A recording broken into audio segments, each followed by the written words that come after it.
You know, you hear a lot of people talking about work-life balance, and I think it's a very natural thing to ask about because we all want to know and trust the people that we're working with, especially with important financial decisions and important life decisions.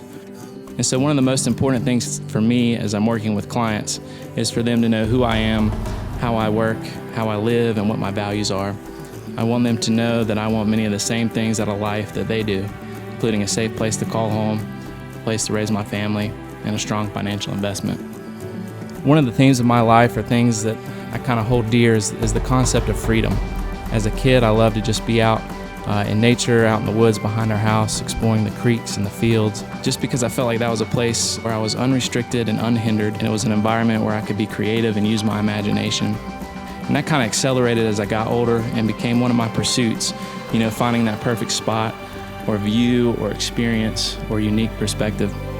Something that I learned quickly after college is that, as great as adventures can be, it's equally important to have somewhere to come back to at the end of the day, a place of stability, a place to relax and recharge, and a community to be a part of. As a young person, hearing the word mortgage always freaked me out because it seemed to be in direct contrast with that concept or ideal of being able to go where I wanted, when I wanted. As I got my CPA license and started working in the financial sector,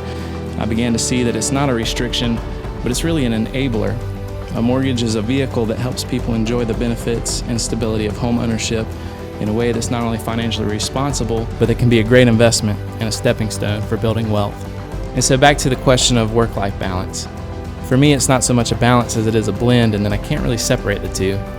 Every time I jump on my motorcycle or put my hands on the face of a rock, I'm always thinking about the freedoms that I get to enjoy in this life and the home that I have to come back to.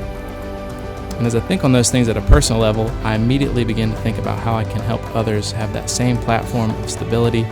and security that comes from home ownership so they can achieve their goals and live their life to the fullest as well.